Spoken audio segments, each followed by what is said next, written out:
Parou tudo, porque vai começar mais um episódio do Entre uma Parada e Outra, o podcast da Residência de Medicina de Emergência da Unifesp, residência do professor Aécio Góes, Medicina de Emergência, o seu podcast do emergencista. Fala, João, como é que você tá? Tudo bem? Fala, Diego, tudo bom? Isso é uma introdução nova, boa essa, né? Agora invento uma. Tudo bem, João? Tudo bom, e você? Bem também. Você, Amandinha, como é que tá? Tudo jóia, e vocês, pessoal? Bom demais. O assunto hoje é trauma. Trauma sendo atendido por uma equipe multi na sala de emergência, que vai ter o nosso emergencista, vai ter cirurgião ajudando tudo, com enfoque em ressuscitação volêmica. Vamos discutir hoje um pouquinho sobre as infusões dos fluidos no trauma. Tanto no APH, lá, quando o João pega o trauma lá no grau e vem trazendo, quanto a sua continuidade, que a Amandinha faz, e o que eu faço um pouquinho no centro cirúrgico quando eu recebo esses pacientes. Para começar, vamos lá. O ATLS, se a gente for dar uma olhada, né? Deus o tenha, ele colocava por muito tempo que se reanimava os traumas com 2 litros de cristalóide, Ringer lactato aquecido. Isso daí era uma herança de todos os conhecimentos em fisiopatogenia do choque herdados da sepse. Né? Grandes quantidades de cristalóides, reanimar, perfundir bem periferia, abrir leito periférico, a gente sabia que o trauma estava vasoconstrito. Porém, os estudos foram mostrando que esse excesso de cristalóide tem os seus efeitos deletérios. Aumenta risco de acidose hiperclorêmica na forma da solução salina, aumenta edema cerebral, aumenta edema intestinal, gerando síndrome compartimental abdominal, e o cristalóide começou a perder um pouco seu papel. Né? Eu queria inicialmente perguntar para vocês como vocês veem isso. Vocês acham que hoje dá para a gente reanimar o trauma com 2, 3 litros, e é importante fazer isso? O grau faz cristalóide na cena e vem infundindo, ou vocês têm esse cuidado em restringir essa infusão? Fala aí, João. Pessoalmente, falar pelo grau como um todo, não, mas... Você não pode falar pelo grau, mas do que você faz no grau, né? Do que eu faço, o meu planejamento básico já segue a ideia da restrição desse volume, não vamos infundir tanto, né? Então, em geral, eu tendo a usar mais Ringer lactato, mas até por uma facilidade que a gente tem da bolsa lá que a gente tem disponível, mas usar o Ringer, e eu tento segurar nos 500 ml de pré-hospitalar. Em geral, já entrando com o Transamin, avançando um pouco na nossa conversa. Sim, ótimo. Então você segura em 500, você tenta não estourar o teto de 500 no transporte. No transporte, em questões de plasma ou outros fluidos que a gente poderia usar, a gente não tem acesso, né? Então, considerando isso, eu tendo a usar mais o Ringer e tentar segurar nos 500. Perfeito. Durante o transporte. Você, Amandinha, chegou na sala, caso do João, com 500 de Ringer. Você dá mais 500, você espera, você reavalia? Eu sou bem vampira, na verdade. Eu sou bem adepto do sangue, assim. Eu acho que são contextos diferentes, né? O João não tem tanto sangue disponível assim no pré-hospitalar, mas eu acho que dentro de um hospital, que você tem um hemocentro, que você tem alguma coisa, você tem que dar o que a pessoa tá perdendo, né? Eu gosto também, assim, porque eu sei que no pré-hospitalar, geralmente, eles têm pouca coisa para poder fazer e eles usam muito volume. Então, já vem, às vezes, 500 do Ringer, aí vem junto do Transamin, aí vem junto da medicação que veio. Não é só 500 que o paciente recebeu ali de Ringer, de soro, de alguma coisa. No final ainda vai entrar mais outras alíquotas de outras componentes junto. Então eu acho que a gente já tem que partir mais pro sangue mesmo. Eu sou bem vampira, eu gosto de sangue. Sangue? Que sangue que você dá e qual critério você olha assim, vou dar sangue logo? Vamos pensar, né? Eu acho que, sistematizando, né? Paciente grave, choque index elevado, tem lugar, assim, o trauma dele é alguma coisa que sangrou, sabe? Eu tô vendo ali, FAST positivo, hemotórax, paciente que tá instável ali, tô vendo que ele tá piorando desde a hora que ele admitiu. Eu acho que a gente já, pelo menos, pensar como é que fala a palavra? De acionar o código H, né? Que muitos Perfeito. hospitais têm código H, que é o código hemorrágico, que graças a Deus nos lugares que eu trabalho funciona bem. Então acho que já é um motivo da gente pensar em acionar o código H, já ter a bolsinha de sangue ali que já desce. O sangue que a gente usa é o O negativo, que é o geralzão, pelo menos uma bolsinha ali que já desceu pra gente ter um tempo de fazer outras coisas. Ótimo. Você concorda também, João? Como é que você faz no intra? Quando eu estou no intra, eu sigo essa mesma ideia. Eu tenho um limiar para acionar o código H muito baixo. Aquela ideia, né? Se eu precisar, eu consigo cancelar ele, parar ele na necessidade. Mas eu tem o limiar de que esse paciente de trauma, com uma fonte de sangramento, com a tendência a um choque index elevado, eu já tendo a acionar ele mais rápido para sangue. Eu gosto muito de sangue também nesse paciente. Perfeito. Acho que todos nós aqui somos bem adeptos ao sangue, né? Um trauma que, como a Amanda bem falou, que perde sangue, o que ele precisa receber não é cristalóide, é sangue. Diferente de alguém que está infectado, que é alguém que está desidratado, Sim. que está vasodilatado e que perdeu apenas a parte fluida do seu sangue, ainda tem um certo consenso que esse paciente precisa primeiro do cristalóide. Mesmo neles, em grande quantidade, é ruim, né? Mas a gente Sim. tem uma tendência em reanimar mesmo com Ringer ou com solução salina, tendendo mais para o Ringer, embora não seja um consenso. Já o trauma não, né? Quando ele sangue, ele perde hemácia, ele perde fator de coagulação, ele perde plaqueta e plasma, né? Perde tudo, né? Perde tudo. Então, faz sentido você repor tudo. É óbvio que enquanto você não consegue repor tudo, você vai repondo o que tem e o que dá. Mas se você conseguir segurar um pouquinho, vale a pena. E aí vocês comentaram de gatilhos para abertura de protocolo transfusão maciça, gatilhos para abertura de código H, ou critérios, né? Eu vi que vocês falaram algumas coisas mais empíricas, então tipo, eu olho, eu vejo que o mecanismo é grave, eu olho, vejo que o paciente está mal, então acho que tem uma gestalt aí. Você deve estar vendo que ele está meio pálido, sudoreico, tudo, mas também vocês citaram critérios objetivos. Então vocês falaram choque index, a Amanda meio que puxou um ABC score ali, né? Ela falou um choque index com FAST positivo. Né?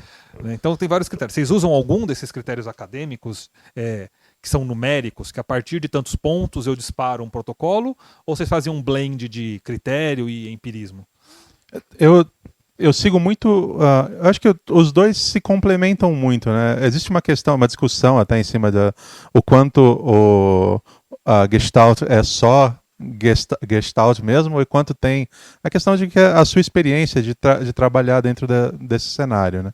E a sua experiência, a avaliação desse paciente sempre envolve os critérios, o ABC Score, o Shock Index, que é o que eu acabo me focando mais.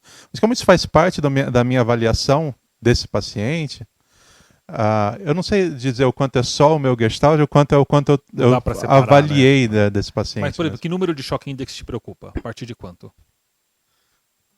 O paciente acima de 0,7 eu já começo a ficar preocupado, o 0,9 eu estou extremamente desesperado com esse paciente. Já. Tá. O pessoal que está aí ouvindo a gente, às vezes tem aluno, tem gente mais nova, o que é o Shock Index? É uma continha bem fácil de fazer, que a gente pega a frequência cardíaca do paciente e divide pela pressão arterial sistólica. O normal de alguém é 0,7, 0,8, né? E a partir do momento que a frequência cardíaca vai aumentando e a sistólica vai diminuindo, o Shock Index vai subindo, porque é uma divisão. Né? Isso. Quando ele chega em 1, quer dizer que a frequência cardíaca igualou a pressão arterial sistólica, 100 por 100, 90 por 90.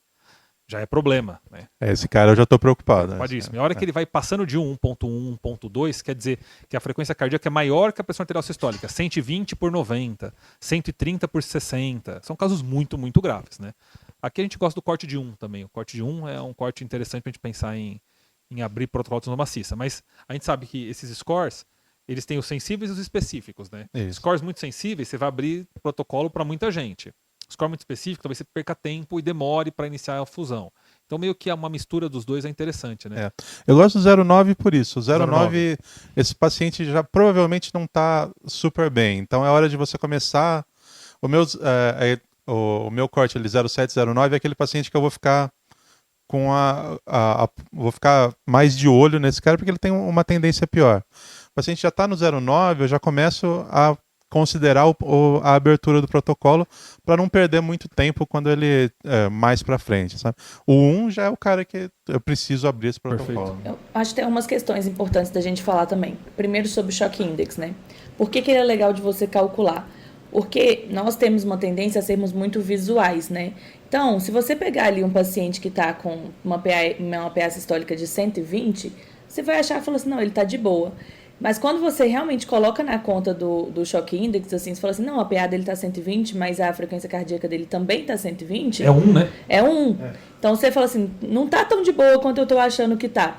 Então, você fazer essa conta, você se monitorar de falar assim, não, vou calcular meu Shock Index aqui, te ajuda a perceber alguma coisa que talvez no visual você deixe passar. Perfeito. Porque a gente fica muito confortável de ver uma PA sistólica de 120, né? Uma PA sistólica de 110. Mas talvez ali aquele paciente já está mostrando pra gente que tá chocado. E essa é uma questão importante que eu acho do Shock Index. Concordo. Quando a gente fala sobre o ABC Score, né? Ele é legal na prática, na teoria, mas a gente não avalia tanto pensando só no ABC Score quando vai fazer uma avaliação. Vou fazer só um parênteses aqui. O que é o ABC Score? É 4 critérios, que é o... E tem dentro do ABC Score tá o Shock Index, né? Porque a frequência cardíaca maior que 120, a pressão arterial sistólica maior que 90, o FAST positivo ou um ferimento penetrante em tronco. Se você tiver 2 desses, você já tem um critério possível de transfusão. E aí, Amanda? Isso, exatamente. O ABC Score ele é muito legal se a gente for colocar na teoria, mas ele já é muito mais difícil da gente pontuar, né? Durante o trauma, na hora que eu tô avaliando, eu não vou parar e vou calcular. Tipo, a ABC Score me deu um ponto disso, agora eu vou abrir o protocolo de transfusão.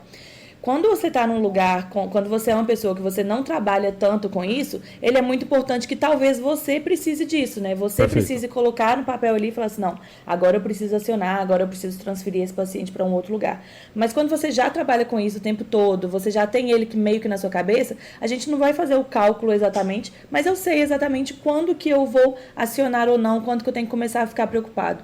A nossa função aqui, né, como uma equipe multi, quando a gente trabalha, é a gente usar a nossa experiência também.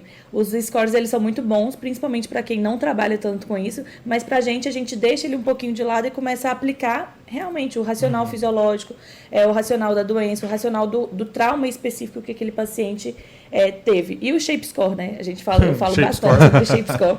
Quem não sabe, gente, Shape Score é a avaliação do shape do paciente, né? Quando você trabalha muito com aquilo, você tem esse viés também de eu trabalho muito com isso, eu consigo olhar para cada paciente e falar assim, esse paciente vai degringolar, esse paciente vai ficar ruim. Então não dá pra gente excluir a nossa experiência também. Vou ter que criar um dicionário, né? O Shape Score, degringolar, vocabulário zamandístico. Zamanda. Tem um outro critério que é mais de uso acadêmico de artigos, que é o TESH. Tem o Van Damme também, mas eles são muito complexos. Sim. E tem eu trouxe aqui para vocês verem, é o RABT. É um critério que ele é meio que uma mistura do Shock Index com o ABC Score. Meio que o então, ABC, né? é o que tem a maior área sobre a curva ROC na literatura. RABT Score. Depois você pode dar um Google aí que você encontra fácil. Ele vai considerar o Shock Index maior do que 1, você ganha um ponto. Ferimento penetrante não tá, então ferimento penetrante, assim como o ABC Score tá. O FAST positivo, então eu tenho dentro dele, do RABT, o ABC Score, mais fratura de pelve. A diferença do RABT para o ABC Score é porque você não tem o choque índice quebrado, em frequência separado de pressão arterial. Já é o choque índice maior que 1. E ele acrescenta a fratura pélvica. E a mesma coisa, 2 ou mais, protocolo transfusão maciça. Então você pode usar aí os 3, né, no seu dia a dia. Você calcula o choque index, dá uma olhada no ABC Score, que acrescenta o FAST e o ferimento penetrante, e dá uma olhada no RABT, que além de tudo isso, ele acrescenta a fratura de pelve. São formas de você tentar melhorar a sua acurácia, principalmente como a Amanda falou, para quem está começando, depois de um tempo meio que você bate o olho, você já começa a ter um pouco aquele feeling, para você abrir o protocolo de transfusão maciça. Lembrando que transfusão maciça é um conceito. É aquele paciente que recebeu 10 bolsas de sangue em 24 horas. É um dos critérios. O outro é 4 bolsas em 3 horas. Varia um pouquinho de literatura para literatura. Mas, em geral, todo mundo concorda que 10 bolsas em 24 horas é transfusão maciça. Só que você vai de concordar que eu preciso me preparar para infundir 10 bolsas ao longo de um dia. Então, os bancos de sangue têm que estarem prontos para ir entregando glóbulo vermelho, plasma, plaqueta, descongelando plasma para aquele paciente grave. Então, eu preciso, na chegada, ter um critério que me diga: este indivíduo tem alto risco de precisar de 10 bolsas de sangue nas próximas 24 horas. Então, o critério de abertura de protocolo de transfusão maciça não é a transfusão maciça em si, é o critério de abertura. Aí a transfusão vai começar a acontecer. E ao longo de 24 horas que ela se torna maciça. E outra, maciça também não é um consenso de literatura, essa palavra, né? Uns falam volumosa, outros falam grave, cada um dá um nome. Mas, como o João falou, você pode interromper.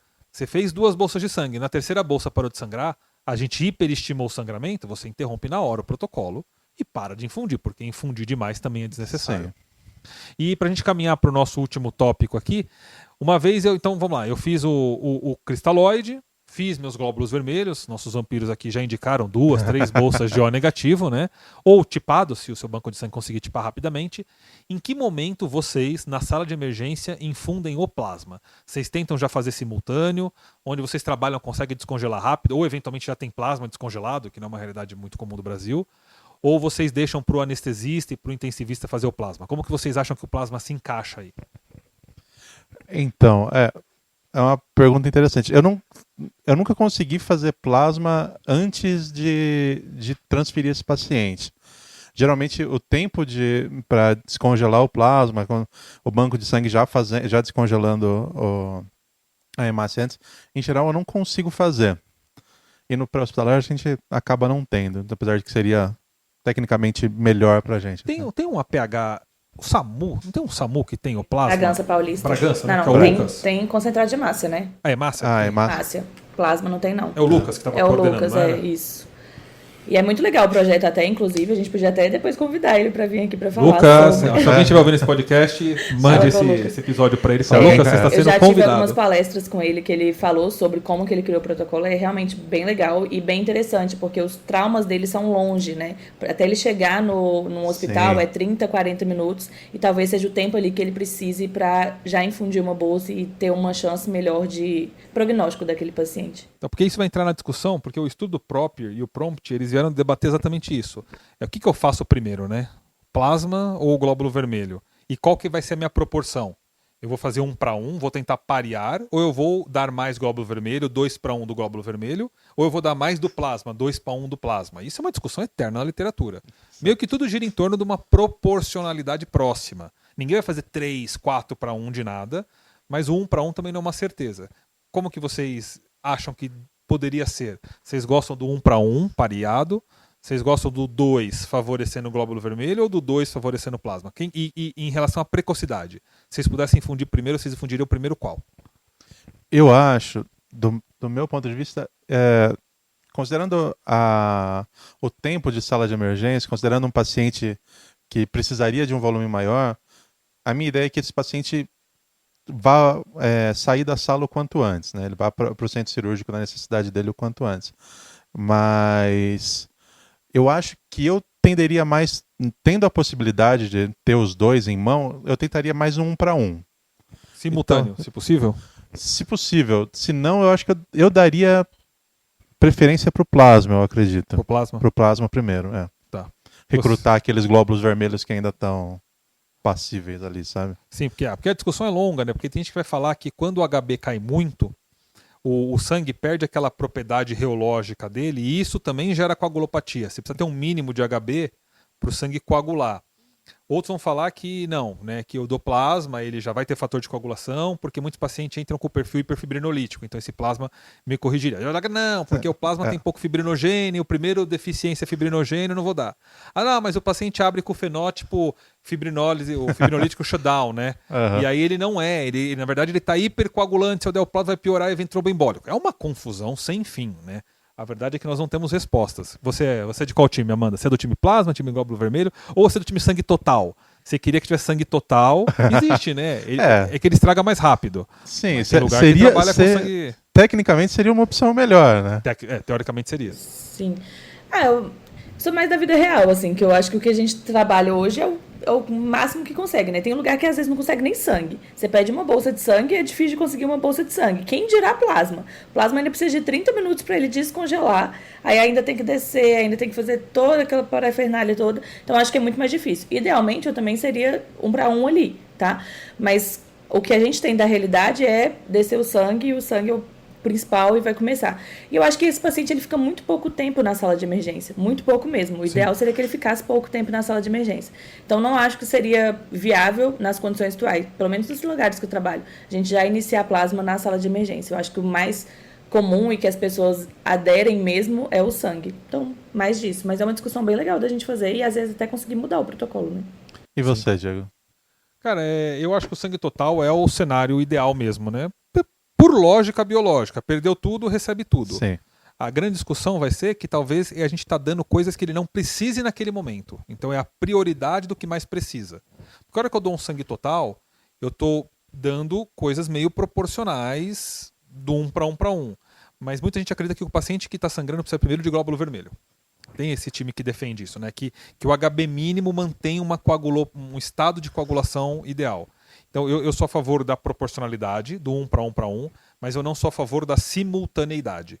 Eu acho que não precisa ter numa veia correndo o glóbulo vermelho e paralelo a outra correndo plasma. Eu acho que pode correr o glóbulo vermelho, a partir da 4ª bolsa de glóbulo vermelho, eu começo a repor o plasma, porque de fato precisa. E aí a discussão vai trazer um pouquinho se vai repor fibrinogênio empírico ou não, porque a gente sabe que o fibrinogênio é muito consumido, então tem gente que faz o 1 para 1 para 1 para 1 com fibrinogênio. A plaqueta definitivamente não é uma prioridade, demora muito para cair. Plaqueta para mim é coisa do intensivista fazer. No final vai ficar quase 1 para 1 para 1, mas quem vai pagar o preço da plaqueta é o intensivista, não somos nós. Mas eu acho que a proporcionalidade não simultânea é bem interessante e é uma realidade factível, como a Amanda falou. Quase os lugares têm o glóbulo vermelho e o plasma, com uma meia hora ali você consegue, o anestesista infunde esse plasma, né? E começa a parear aquele glóbulo vermelho que ele começou a dar, e no final fica 1 para 1 para 1, 2 para 1 para 1. Acho que também não precisa ser tão noiado, né? Ficou faltando um plasminha, eu vou fechar 1 para 1 para 1. E não precisa, você não precisa mais, acabou, né? Talvez a nossa discussão não seja nem de iniciar ou não na sala vermelha ou não, mas de lá de baixo a gente já começar a planejar exatamente como vai ser a jornada desse paciente nas próximas 24 horas. Porque às vezes assim, tudo bem, eu não vou infundir aqui, mas já posso avisar o centro cirúrgico, o banco de sangue, que esse paciente vai precisar de tantas bolsas de plasma, tantas bolsas de sangue, para na hora que ele chegar lá ainda não ter o delay eu vou pedir agora, vai começar a descongelar e vai entrar no meio de tal coisa. A ideia é de todo mundo seguir o protocolo de transfusão maciça, né? Não pode, né? Tipo, você faz tudo isso, aí chega lá o intensivista e abandona todos os hemodele... Não pode, nem o anestesista, né? E falei que era o último tema, mas não é. Pupurrir rapidinho, para fechar. Transamin e cálcio empírico, sem dosar nada, ou faz o tromboelastograma e só dá o transamin na hiperfibrinólise e dosa o cálcio, só repõe-se baixo? João. Não. Você programou para gravar isso. Essa é a ideia. Foi do nada. Assim, considerando, vendo as evidências gerais, eu acho que fazendo o trombo seria a melhor opção da gente seguir. Você daria o transamin sob demanda. Guiado, Certo. Só que isso não é muito a vida real. Tudo bem. Aí você faz o que pode. Isso, E por esse motivo, na vida real, eu inclusive iria já até pro lado de entrar com os 2 gramas de transamin direto, em vez de 1 grama e deixar mais 1 grama em 8 horas. Acho que ninguém faz isso, cara. 2 gramas de cara, né? Dá 2 gramas de cara. Então, tipo, para que não tenha nem o risco de não ser feito o segundo grama. Então você é do time transamin empírico, quanto antes melhor? Quanto antes melhor. Eu entro no APH. No APH e o cálcio. Espera idosa ou a cada 2, 3 bolsas de sangue manda um cálcio? Eu sou do time cálcio empírico. Cálcio empírico também. Então o João vai colocar o cálcio transamin no blend, né? Vai fazer um coquetelzão lá e vai jogar. E você, Amanda? Eu também sou do time cálcio empírico. Todo mundo merece um cálciozinho, gente. Tô brincando. Das menopausas até aos traumas. Exatamente. Gestantes, menopausa e trauma. Exatamente. Um cálcio é vida. Não tô brincando, mas eu também sou do time empírico, até pela própria logística da vida real. E sobre o transamin, a maioria das pessoas, pelo menos aqui em São Paulo, já iniciam o transamin no pré-hospitalar. Então, acho que de vida real a gente tem esse costume maior de transamin também. O ideal seria o tromboelastograma, mas assim, ele vai ser coletado só no intra, né? Sim, demora pra fazer. Demora a fazer. Então, eu também sou do time transamin everybody. Show de bola. Então, em resumo, restrição de cristalóide, vamos segurar a mão no nosso ringer. Hemocomponente precoce, idealmente glóbulo vermelho ou negativo. Depois a gente corre atrás de parear o plasma. Enquanto isso está rolando, transamin o quanto antes, cálcio a cada 2, 3 bolsas de sangue. Acho que se a gente conseguir fazer isso no nosso serviço, a gente vai ter uma reanimação bem interessante dos traumas, certamente impactando em maior mortalidade e em custos, né? Também acho, concordo. Mensagem? E só uma questão, né? Fala aí. A gente precisa começar a discutir mais trauma, não só dentro das especialidades, mas de uma forma multi, né? É muito difícil a gente ter uma reunião que a gente junta o intensivista, o emergencista, o cirurgião, o ortopedista, o anestesista, todo mundo junto para poder realmente discutir planos e criar planos. As coisas vão, cada um na sua caixinha, fazendo o seu trabalho, e no final é como se fosse igual o trabalho de escola, sabe? Sim. Cada um faz o seu, depois a gente junta. Né? E aí fica horrível. A gente precisa começar a fazer coisas mais coesas mesmo, né? Reuniões multis que demoram, discutir MM. E acho que assim a gente vai transformar o trauma numa coisa muito melhor e com um prognóstico muito melhor para os pacientes. Recado dado. Agora, e só agora, você pode voltar a fazer o que você estava fazendo antes. Você não precisa mais continuar ouvindo a gente, porque encerramos... Antes disso, nos comentários abaixo, dê a sua opinião. Sim, fala aí, João. Então, quando que você acha que deve começar o sangue? Quando você acha, quanto de volume? O Transamin, sim, não, antes, depois? Coloca aí embaixo pra gente saber a opinião de todo mundo também. Perfeito. Um abraço a todos e encerramos aqui o nosso episódio do Entre uma Parada e Outra, o podcast da Medicina de Emergência da Escola Política de Medicina da Unifesp, professor Dr. Aécio Goss. Até a próxima.